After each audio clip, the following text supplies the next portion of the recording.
ರಾಣಿ ಅರಮನೆಗೆ ಬೆಂಕಿ ಬಿದ್ದಿದೆ, ರಾಣಿಯನ್ನು ಸೆರೆ ಹಿಡಿದು ಬೆಂಕಿ ಹಾಕಿದ್ದಾರೆ ವಿಷಯ ಅಂತ ಹೇಳಿ ಕೂಗ್ಬಿಡ್ತಾನ ಅವನು. ಹೀಗೆ ಕೂಗಿದವಾಗ ಅವನ ಎದುರು ಭಾಗದಲ್ಲಿ ಇರ್ತಕ್ಕಂಥವರೇ ಕೆಳದಿ ಸೈನಿಕರು. ಲಿಂಗಣ್ಣ ನಾಯಕ ಹೇಳಿದ ಮೇಲೆ ಯಾಕೆ ಸುಮ್ಮನೆ ಇರ್ತಾಳೆ ರಾಣಿ ಚೆನ್ನಭೈರಾದೇವಿ? ತುಂಬ ಇಂಪಾರ್ಟೆಂಟು. ಲಿಂಗಣ್ಣ ನಾಯಕ ಅಳಿಯ ರಾಮರಾಯನ ಸೇನಾ ದಂಡನಾಯಕನಾಗಿರ್ತಾನೆ. ಹಿರಿಯ ವ್ಯಕ್ತಿ ಅವನು. ಮತ್ತು ಅವನ ಮೇಲೆ ಅತಿ ಗೌರವ ಭಾವನೆ ಈ ಚೆನ್ನಭೈರಾದೇವಿಗಿರುತ್ತೆ. ಸಂಪೂರ್ಣವಾಗಿ ರಾಣಿಯನ್ನು ಹಿಡಿದ ತಕ್ಷಣ ರಾಣಿಗೆ ಎಚ್ಚರಿಕೆಯನ್ನು ಕೊಡ್ತಾರೆ. ಒಂದು ವೇಳೆ ನೀನು ಈ ಸಂದರ್ಭದಲ್ಲಿ ಪ್ರತಿಭಟನೆ ಮಾಡಿದ್ದೇ ಹೌದು ಅಂತ ಆದರೆ ತುಂಬ ಸಾವು ನೋವುಗಳಾಗ್ತವೆ. ನಿನ್ನ ವಯಸ್ಸು ಈಗ ಮೀರಿರುವ ವಯಸ್ಸು. ರಾಣಿಯ ಅರಮನೆಗೆ ಬೆಂಕಿ ಬಿದ್ದಿದೆ ಅಂತಾದರೆ ಈ ಸೆರೆ ಹಿಡಿದಿರುವ ವಿಚಾರ ಎಕ್ಸ್ಪೋಸ್ ಆಗೋದಿಲ್ಲ. ಹಾಗಾಗಿ ಗಮನ ಅಲ್ಲಿ ಹೋಗಲಿ ಅಂತ ಹೇಳಿ ಅರಮನೆಗೆ ಬೆಂಕಿಯನ್ನು ಹಾಕ್ತಾರೆ. ಶನಿವಾರ ಸಂತೆ ಮುಗಿಸಿ ಭಾನುವಾರದ ದಿನ ಹಿಡಿಬೇಕು ಅನ್ನುವಂತಹ ಪ್ಲ್ಯಾನ್ ಆಗತ್ತೆ. ಅದ್ರ ಪ್ರಕಾರ ಏನಾಗತ್ತೆ, ಬೇಸಿಗೆಯ ದಿನ ಅದು ಬಹುಶಃ ನನ್ನ ಅನಿಸಿಕೆ ಪ್ರಕಾರ ಮೇ ತಿಂಗಳು ಅಂತ ಅನಿಸುತ್ತೆ. ಯಾಕಂತಂದರೆ ಆ ನಂತರದ ಘಟನಾವಳಿಗಳು ಅದಕ್ಕೆ ಪೂರಕವಾಗಿದ್ದಾವೆ. ಹೀಗೆ ಬಂದಿರತಕ್ಕಂತಹ ಒಂದು ಸಾಮಾನ್ಯ ಸೇನಾ ತುಕಡಿ ರಾತ್ರೋರಾತ್ರಿ ಗೇರು ಸೊಪ್ಪವನ್ನು ಪ್ರವೇಶಿಸುತ್ತೆ. ವೇಷ ಮರೆಸ್ಕೊಂಡು ಬಂದಿರ್ತಾರ? ವೇಷ ಮರೆಸ್ಕೊಂಡು ಬಂದಿರ್ತಾರೆ ಅನ್ನುವಂಥದ್ದು ನಮಗೆಲ್ಲೂ ಸಿಗೋದಿಲ್ಲ. ಆದರೆ ಬಹುಶಃ ಹಾಗಿರಬಹುದು ಅನ್ನುವಂಥದ್ದು ನನ್ನ ಅನಿಸಿಕೆ. ಯಾಕಂತಂದರೆ ರಾತ್ರೋರಾತ್ರಿ ಬಂದಿರತಕ್ಕಂತಹ ಈ ಸೇನೆಗಳು ಪ್ರಮುಖವಾಗಿ ಮೊದಲನೆಯ ಬಾರಿಗೆ ಅರಮನೆಯನ್ನು ಸಂಪೂರ್ಣವಾಗಿ ತನ್ನ ಕಬ್ಜವನ್ನು ತೆಗೆದುಕೊಳ್ತವೆ. ಯಾಕಂತಂದರೆ ರಾತ್ರಿಯ ಕಾಲ ಅದು. ಕೇವಲ ರಾತ್ರಿ ಕಾವಲು ಭಟರು ಮಾತ್ರ ಇರ್ತಾರೆ, ಸಂಪೂರ್ಣ ಸೇನೆ ಅಲ್ಲಿರೋದಿಲ್ಲ. ಮತ್ತು ದೊಡ್ಡ ಪ್ರಮಾಣದಲ್ಲಿ ಸೈನಿಕರು ಇರ್ತಕ್ಕಂತಹದ್ದು ಕಾನೂರು ಕೋಟೆಯಲ್ಲಿ. ಚೆನ್ನಗೊಂಡ ಆಗಾಗಲೇ ಹೇಳಿರ್ತಾನೆ ಐಡಿಯಾವನ್ನು, ಯಾವುದೇ ಕಾರಣಕ್ಕೂ ಕಾನೂರು ಕೋಟೆಯಲ್ಲಿ ನೀವು ಅವರನ್ನು ಟಚ್ ಮಾಡಬಾರ್ದು. ನೀವು ಒಂದು ವೇಳೆ ಅವರನ್ನು ಹಿಡಿಬೇಕು ಅಂದರೆ ಗೇರುಸೊಪ್ಪ ಸಾಮ್ರಾಜ್ಯದಲ್ಲೇ ಆ ರಾಜಧಾನಿಯಲ್ಲೇ ನೀವು ಹಿಡಿಬೇಕು. ಅಂದರೆ ಅದರ ಉದ್ದೇಶ ಏನು ಅಂತಂದರೆ ಅಲ್ಲಿ ಸೈನಿಕರ ಸಂಖ್ಯೆ ಕಡಿಮೆ ಇರುತ್ತೆ, ಸೈನಿಕರಿಗೆ ಅಷ್ಟೊಂದು ಮಹತ್ವವನ್ನು ಕೊಡಲಿಲ್ಲ ಅನ್ನುವಂಥದ್ದು. ಹಾಗಾಗಿ ರಾತ್ರೋರಾತ್ರಿ ಅವರನ್ನು ಹಿಡ್ಕೊಳ್ತಾರೆ. ಸಂಪೂರ್ಣವಾಗಿ ರಾಣಿಯನ್ನು ಹಿಡಿದ ತಕ್ಷಣ ರಾಣಿಗೆ ಎಚ್ಚರಿಕೆಯನ್ನು ಕೊಡ್ತಾರೆ.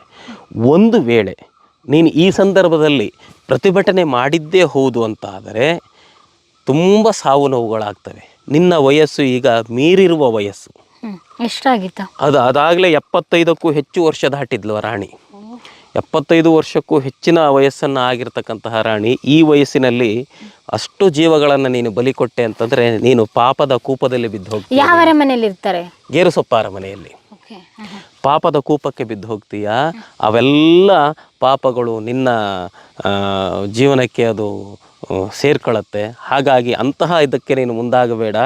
ಹೇಗಿದ್ದರೂ ನಿನಗೆ ಈ ಎಲ್ಲ ಸಾಮ್ರಾಜ್ಯವನ್ನು ನೋಡ್ಕೊಳ್ಳೋದಕ್ಕೆ ನಾವಿದ್ದೀವಿ, ನಿನಗೆ ತೊಂದರೆ ಕೊಡೋದಿಲ್ಲ.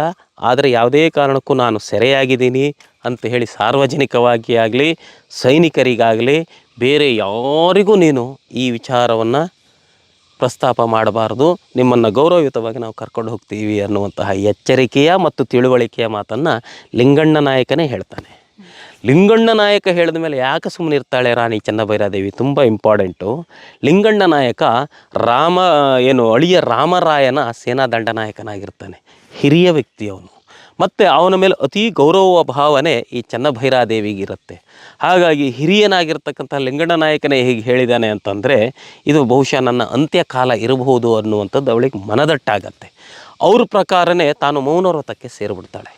ನಮ್ಮಲ್ಲಿ ವ್ರತದಲ್ಲಿ ಮೌನವ್ರತವೂ ಸಹ ಒಂದು ಧರ್ಮಾನುಸಾರವಾಗಿ ಮೌನ ವ್ರತಕ್ಕೆ ಸೇರ್ತಾಳೆ. ಅಷ್ಟೊತ್ತಿಗಾಗಲೇ ಇವರು ಏನು ಮಾಡ್ತಾರೆ ಅಂತಂದರೆ ಆ ರಾಣಿಯ ವಿಶೇಷ ವಸ್ತುಗಳು ಏನು ಅವರು ಬಳಸ್ತಾ ಇರತಕ್ಕಂತಹ ಖಡ್ಗಗಳಿರ್ಬೋದು, ವಸ್ತ್ರಗಳಿರಬಹುದು, ಆನಂತರ ಆಯುಧಗಳಿರಬಹುದು, ಭಂಡಾರ ಇರಬಹುದು, ಜೊತೆಗೆ ಎಲ್ಲದಕ್ಕಿಂತ ಮುಖ್ಯವಾಗಿ ರಾಣಿ ಸದಾ ತನ್ನೊಟ್ಟಿಗೆ ಒಂದು ತನ್ನ ಆರಾಧ್ಯ ದೇವಿಯಾಗಿರ್ತಕ್ಕಂತಹ ಜ್ವಾಲಾಮಾಲಿನಿ ಅಮ್ಮನವರ ವಿಗ್ರಹವನ್ನು ಇಟ್ಕೊಳ್ತಿದ್ರು. ಅಂದರೆ ಹೋಗುವಾಗ ಬರುವಾಗ ಅವರಿಗೊಂದು ಸ್ಥಾನ. ಯಾಕಂದರೆ ಪ್ರತಿ ಸಂದರ್ಭದಲ್ಲೂ ಅವರನ್ನು ಅರ್ಚಿಸಿ ಆರಾಧಿಸುವಂತಹ ಒಂದು ಗುಣ ಅವರಲ್ಲಿತ್ತು. ಅದನ್ನು ಸಹ ಪಡೆದುಕೊಂಡ್ರು ಅಂತಂದು ಹೇಳ್ತಾರೆ. ಹೀಗೆ ಸೆರೆಯಾಗಿರ್ತಕ್ಕಂತಹ ರಾಣಿಯನ್ನು ಘೋಷಾಬಂಡಿ ಮಾಡ್ತಾರೆ. ಘೋಷಾಬಂಡಿ ಅಂತಂದರೆ ಒಂದು ರೀತಿ ಗುಡಾರಗಳು. ಈ ರೀತಿಯಾಗಿ ಗುಡಾರ ಮಾಡಿ ಎಲ್ಲೂ ಅದು ಓಪನ್ ಕಾಣೋದಿಲ್ಲ. ದೂರದಿಂದ ಹೋಗ್ತಾ ಇದ್ರೆ ಏನೋ ಲೋಡ್ ಹೋಗ್ತಾ ಇದೆ ಅನಿಸುತ್ತೆ. ಈ ಕುದುರೆ ಮೇಲೆ ಹೋಗಬೇಕಾದ್ರೆ ಅಥವಾ ಎತ್ತಿನ ಬಂಡಿಯಲ್ಲಿ ಹೋಗಬೇಕಾದ್ರೆ ಏನೂ ಅದರೊಳಗೆ ತುಂಬಿಕೊಂಡು ಹೋಗ್ತಾ ಇದ್ದಾರೆ. ಆದರೆ ಅದು ಹೊರಭಾಗಕ್ಕೆ ಏನೂ ಕಾಣದ ಹಾಗೆ 2 ಘೋಷಾಬಂಡಿಯನ್ನು ಮಾಡ್ಕೊಳ್ತಾರೆ. 2 ಘೋಷಾಬಂಡಿ ಇವರ ಕೆಲವಷ್ಟು ಜನ ಸೈನಿಕರು ಹಿಂದೆ ಮುಂದೆ ಎಲ್ಲ ಸೇರ್ತಾರೆ. ಅವರೆಲ್ಲ ಸೇರಿಕೊಂಡು ರಾತ್ರೋರಾತ್ರಿ ರಾಣಿಯನ್ನು ಅಲ್ಲಿಂದ ಅರಮನೆಯಿಂದ ಹೊರಗೆ ಬಂದು ನಿಲ್ಲಿಸ್ತಾರೆ. ಅಲ್ಲ ಅರಮನೇಲಿ ಒಬ್ರಿಗೂ ಗೊತ್ತಾಗಲ್ವಾ ಆ ವಿಚಾರ ಗೊತ್ತಾಗ್ಬಿಡತ್ತೆ ಅಷ್ಟೊತ್ತಿನೊಳಗಡೆ. ರಾಣಿ ಹೇಳ್ತಾಳೆ, ಯಾವುದೇ ಕಾರಣಕ್ಕೂ ಈ ವಿಚಾರದಲ್ಲಿ ನೀವು ಪ್ರತಿಭಟನೆ ಮಾಡಲಿಕ್ಕಿಲ್ಲ, ಮತ್ತು ನಾನು ಹೇಳಿದಂತೆಯೇ ನೀವು ಮಾಡಬೇಕು ಅನ್ನುವಂತಹ ವಿಚಾರವನ್ನು ಹೇಳ್ತಾರೆ. ರಾಣಿಯ ಮಾತನ್ನು ಯಾವ ಕಾರಣಕ್ಕೂ ಅವ್ರದ್ದು ಬಿಡ್ತಾ ಇರಲಿಲ್ಲ ಅಥವಾ ಅದನ್ನು ತೆಗೆದು ಹಾಕ್ತಾ ಇರಲಿಲ್ಲ. ಅನಿವಾರ್ಯವಾಗಿ ಅವರು ಬಾಯಿದ್ದು ಮೂಕರಾಗ್ತಾರೆ. ಇದು ಕೆಲವೇ ಕ್ಷಣಗಳಲ್ಲಿ ನಡೆದಿರುವಂತಹ ಘಟನೆ, ದಿನಗಟ್ಟಲೆ ನಡೆದಿರುವಂತಹ ಘಟನಾವಳಿಗಳಲ್ಲ. ಹೀಗೆ ಹೊರಬಂದಿರತಕ್ಕಂತಹ ರಾಣಿ ಸೆರೆಯಾಗಿದೆ, ರಾಣಿಯನ್ನು ಹೀಗೆ ಶತ್ರು ಸೈನಿಕರು ಸೆರೆಯಾಗಿ ಹಿಡ್ಕೊಂಡಿದ್ದಾರೆ ಅನ್ನುವಂತಹ ವಿಚಾರ ಗೊತ್ತಾಗೋಕ್ಕೂ ಪೂರ್ವದಲ್ಲಿ ಸುತ್ತಮುತ್ತ ಇರತಕ್ಕಂತಹ ಸೈನಿಕರು ಹಾಗೂ ಜನರಿಗೆ ಅವರ ಗಮನ ಅರಮನೆ ಹತ್ತ ಹೋಗಲಿ ಅನ್ನುವಂತಹ ದೃಷ್ಟಿಯಿಂದ ಅವ್ರು ಏನು ಮಾಡ್ತಾರೆ ಅಂತಂದ್ರೆ ಅರಮನೆಗೆ ಬೆಂಕಿ ಇಡ್ತಾರೆ. ಅರಮನೆಗೆ ಬೆಂಕಿ ಇಡಬೇಕು ಅನ್ನುವಂತಹ ಉದ್ದೇಶ ಬೇರೆ ಏನೂ ಅಲ್ಲ, ಅರಮನೆ ಹಾಳಾಗಲಿ ಅನ್ನುವಂತಹ ಉದ್ದೇಶವಲ್ಲ. ಬದಲಾಗಿ ರಾಣಿಯ ಅರಮನೆಗೆ ಬೆಂಕಿ ಬಿದ್ದಿದೆ ಅಂತಾದರೆ ಈ ಸೆರೆ ಹಿಡಿದಿರುವ ವಿಚಾರ ಎಕ್ಸ್ಪೋಸ್ ಆಗೋದಿಲ್ಲ. ಹಾಗಾಗಿ ಗಮನ ಅಲ್ಲಿ ಹೋಗಲಿ ಅಂತ ಹೇಳಿ ಅರಮನೆಗೆ ಬೆಂಕಿಯನ್ನು ಹಾಕ್ತಾರೆ. ಹೀಗೆ ಬೆಂಕಿ ಹಾಕಿದವಾಗ ಅರಮನೆ ದಗದಗ ಅಂತ ಉರಿಯೋದಕ್ಕೆ ಶುರುವಾಗುತ್ತೆ. ಯಾಕಂತಂದರೆ ಬೇಸಿಗೆ ಕಾಲ ಅದು. ಆ ಬೆಂಕಿ ಈ ಹಿರಿಯನ್ನಿ ಸಂತೆಪೇಟೆಯಲ್ಲಿ ಒಂದು ಕಾವಲು ಗೋಪುರ ಇತ್ತು. ಅದು ಟ್ಯಾಕ್ಸ್ ವಸೂಲಾತಿ ಕೇಂದ್ರವೂ ಹೌದು, ಕಾವಲು ಗೋಪುರವೂ ಹೌದು. ಅಲ್ಲಿ 100 ಜನ ಕಾವಲುಗಾರರು ಇರ್ತಾಯಿದ್ರು. ಮತ್ತು ಸಂತೆ ಪೇಟೆಯನ್ನು ಸಂಪೂರ್ಣ ಉಸ್ತುವಾರಿಯಾಗಿ ನೋಡಿಕೊಳ್ಳುವಂತಹ ಸೈನಿಕ ಪಡೆಯೂ ಸಹ ಅಲ್ಲಿತ್ತು. ಅದರ ದಂಡನಾಯಕ ನರಸನಾಯಕ ಅಂತ ಬರ್ತಾನೆ. ಅವನಿಗೆ ವಯಸ್ಸಾಗಿದೆ, ಅವನು ಸಹಜ ಇದೆ, ಯಾಕಂತಂದರೆ ಅವನಿಗೆ ವಯಸ್ಸಾಗಿರೋದ್ರಿಂದ ಒಂದು ಸಾಮಾನ್ಯ ಜವಾಬ್ದಾರಿಯನ್ನು ಕೊಟ್ಟು ಅಲ್ಲಿರ್ತಾರೆ. ಹಾಗೆ ಅವ್ರು ನೋಡ್ತಾರಲ್ಲಿ ಅಲ್ಲೊಬ್ಬ ಕುಣಬಿ ಜನಾಂಗದ ಒಬ್ಬ ಸೇನಾ ದಂಡನಾಯಕ ಸೈನಿಕ ಬರ್ತಾನೆ. ಪ್ರಿಯ ವೀಕ್ಷಕರೇ, ನಾವು ತೋರಿಸುತ್ತಿರುವ ಇತಿಹಾಸದ ಕಥೆಗಳು ಕನ್ನಡದ ಕಲೆ, ಸಾಹಿತ್ಯ, ಸಂಸ್ಕೃತಿ, ಜನಜೀವನ, ಇತಿಹಾಸ ಸೃಷ್ಟಿಸಿದ ಜನಸಾಮಾನ್ಯರ ಅಸಾಮಾನ್ಯ ಕಥೆಗಳು ನಿಮಗೆ ಇಷ್ಟ ಆಗಿದ್ಯಾ? ಹಾಗಿದ್ರೆ ವಿಡಿಯೋ ನೋಡಿ ಸುಮ್ಮನಾಗ್ಬೇಡಿ, ಶೇರ್ ಮಾಡಿ, ಸಪೋರ್ಟ್ ಮಾಡಿ, ನಮ್ಮೊಂದಿಗೆ ಜೊತೆಯಾಗಿ. ಇದು ನೀವೇ ಬೆಳೆಸಿದ ನಿಮ್ಮ ನೆಚ್ಚಿನ ಡಿಜಿಟಲ್ ಮಾಧ್ಯಮ. ಇನ್ಮುಂದೆ ನಿಮಗಾಗಿ ಇನ್ನಷ್ಟು ವಿನೂತನ ಶೈಲಿಯಲ್ಲಿ ಬರಲಿದೆ. ನೈತಿಕ ಬೆಂಬಲದ ಜೊತೆಗೆ ಆರ್ಥಿಕ ಬೆಂಬಲ ನೀಡಿ. ನಿಮ್ಮ ಬೆಂಬಲವೇ ನಮಗೆ ಪ್ರೇರಣೆ, ಸ್ಫೂರ್ತಿ ಕೂಡ. ನಿಮ್ಮ ಬೆಂಬಲದೊಂದಿಗೆ ನಮ್ಮ ಪಯಣ ಮುಂದುವರಿಯುತ್ತಿದೆ. ಸಾಮಾಜಿಕ ಬದಲಾವಣೆಗೆ ಜೊತೆಯಾಗಿ ನಮ್ಮ ಮುಂದಿನ ಪೀಳಿಗೆಗೆ ಕರ್ನಾಟಕದ ಇತಿಹಾಸ ಉಳಿಸೋಣ. ಅವನು ಅದನ್ನು ನೋಡ್ತಾನೆ. ಅವನು ಹೊಸದಾಗಿ ಕೆಲಸಕ್ಕೆ ಸೇರಿರ್ತಕ್ಕಂಥವನು. ಇಲ್ಲ ಅರಮನೆ ದಿಕ್ಕಿನಲ್ಲಿ ಏನು ಬೆಂಕಿ ಬರ್ತಾ ಇದೆ ಅಂತ ತನ್ನ ಅಕ್ಕಪಕ್ಕದೆಲ್ಲ ಇರ್ತಕ್ಕಂಥವ್ರನ್ನೆಲ್ಲ ಎದ್ದು ಹೇಳ್ತಾನೆ, ನೀನೊಂದು ಹೊಸದಾಗಿ ಬಂದಿರತಕ್ಕಂತಹ ಸೈನಿಕ, ಇಲ್ಲೆಲ್ಲ ಆ ರೀತಿ ಸಹಜ, ಇದು ಕಾಡಿದು, ಮತ್ತು ಆ ರೀತಿ ಬೆಂಕಿಗಳೆಲ್ಲ ಸಹಜ, ನಿನಗೆ ಗೊತ್ತಿಲ್ಲ, ಸುಮ್ಮನೆ ಮಲ್ಕ ಅಂತ ಹೇಳ್ತಾರೆ. ಬಟ್ ಅವನು ನೋಡ್ತಾನವನು. ಹಾಗೆ ನೋಡಿದವಾಗ ರಾಣಿಯನ್ನು ಅಲ್ಲಿಂದ ಹೊರಗೆ ಕರ್ಕೊಬರ್ತಾರೆ. ಸೈನಿಕರೊಂದಿಗೆ ರಾತ್ರೋರಾತ್ರಿ ಆ ಗೋಶಾಬಂಡಿಯಲ್ಲಿ ಕೂರಿಸಿ ಅಲ್ಲಿಂದ ನೇರವಾಗಿ ಈ ಘಟ್ಟದ ಮೇಲೆ ತರೋದಕ್ಕೆ ಪ್ರಯತ್ನ ನಡೆಯುತ್ತೆ. ಮೊದಲೇ ನಿರ್ಧಾರ ಆಗಿರುತ್ತೆ ಯಾವ ದಾರಿಯಲ್ಲಿ ಬರಬೇಕು.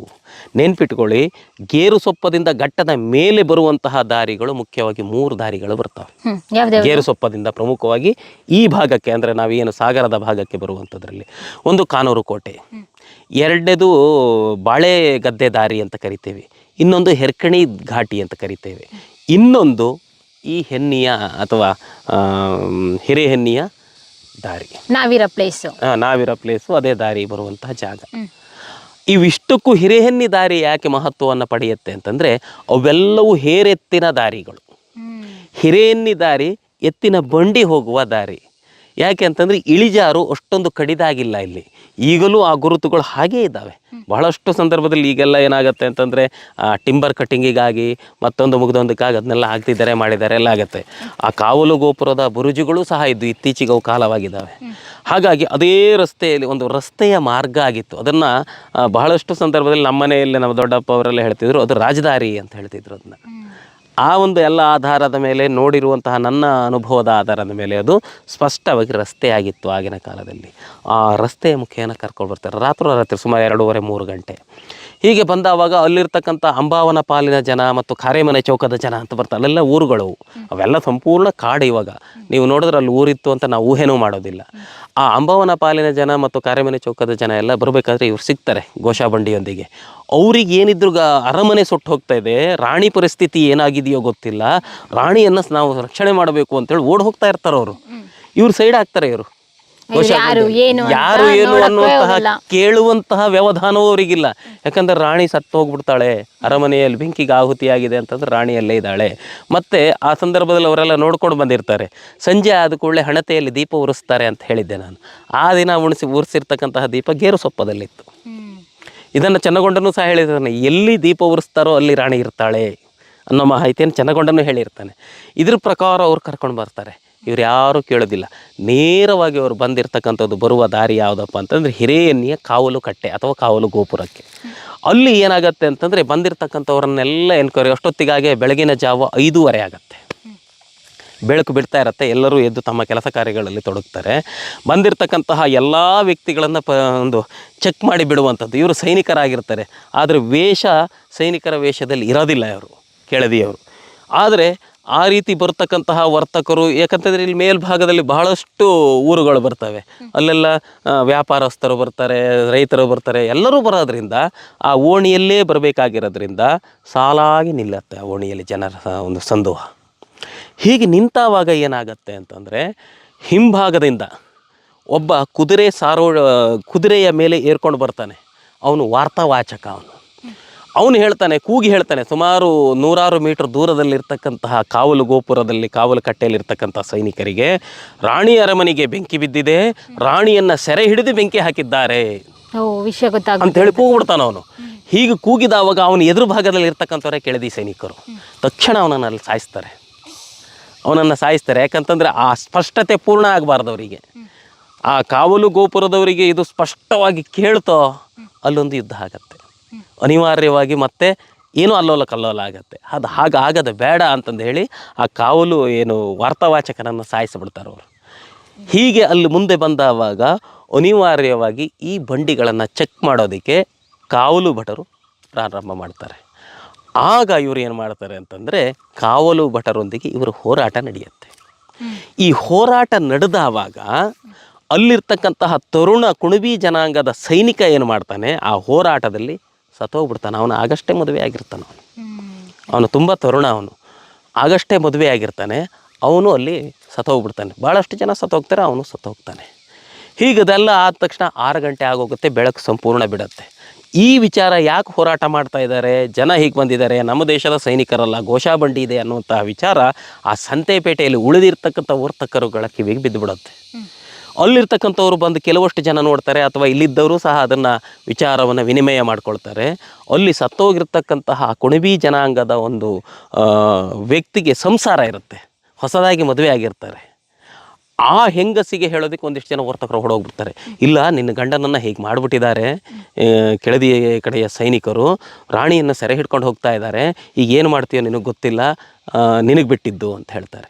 ಹೀಗೆ ಅವರು ಅಲ್ಲಿಂದ ಮುಂದೆ ಬಂದ ತಕ್ಷಣ ಈಗಾಗಲೇ ಏನು ಹೇಳಿರ್ತಕ್ಕಂತಹ ವರ್ತಕರು ಅಲ್ಲಿ ಹೇಳ್ತಿದ್ದಾರೆ, ಕೆಂಪಿ, ಆ ಹೆಂಗಸಿನ ಹೆಸರು ಕೆಂಪಿ ಅಂತ ಹೇಳಿ, ತುಂಬ ಇಂಪಾರ್ಟೆಂಟು. ಅದನ್ನು ಈಗಲೂ ನಾವು ಮೆನ್ಷನ್ ಮಾಡ್ತೀವಿ, ಹೆಸರು ಸ್ಪಷ್ಟವಾಗಿದೆ ಕೆಂಪಿ ಅಂತ ಹೇಳಿ. ಅವಳು ಕುಣಬಿ ಜನಾಂಗದ ಹೆಣ್ಣು. ಹಾಗಾಗಿ ಅವಳಿಗೆ ಹೇಳುವಂತಹ ಜನ ಹೇಳ್ತಾ ಇರ್ತಾರೆ.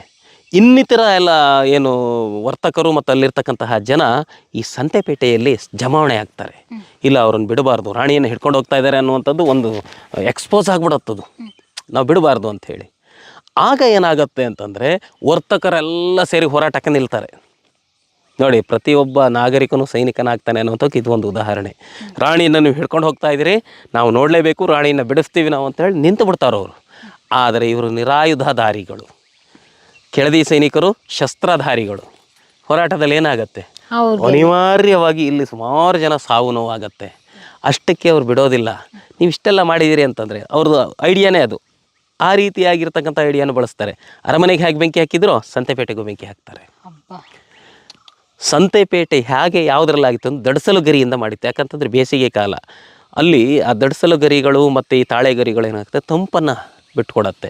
ಅವೆಲ್ಲ ಬೀದಿಗಳಿದ್ವಲ್ಲ, ಒಂದೊಂದು ಕಡೆಯಲ್ಲಿ ಒಂದೊಂದು ಬೀದಿ ಇದೆ, ಅಲ್ಲೆಲ್ಲವಕ್ಕೂ ಬೆಂಕಿ ಹಾಕಿದ ಒಂದಕ್ಕೊಂದು ತಾಗಿ ತಾನೇ ಸುಟ್ಕೊಂಡು ಹೋಗ್ಬಿಡತ್ತದು. ಹೀಗೆ ಅದರಲ್ಲೂ ಸುಮಾರು ಜನ ಸತ್ತೋಗ್ಬಿಡ್ತಾರೆ. ಅಲ್ಲಿಂದ ನೆಕ್ಸ್ಟ್ ಮುಂದುವರೆದಿರ್ತಕ್ಕಂತಹ ಈ ಕೆಳದಿ ಸೇನೆ ಮುಂದೆ ಏನು ಮಾಡುತ್ತೆ ಅಂತಂದರೆ, ಅಲ್ಲಿಂದ 1.25 ಕಿಲೋಮೀಟರ್ ಆಗಬಹುದು, ಅಲ್ಲೊಂದು ಪ್ಲೇಸ್ ಇದೆ ಹಳ್ಳದ ಪಕ್ಕದಲ್ಲಿ.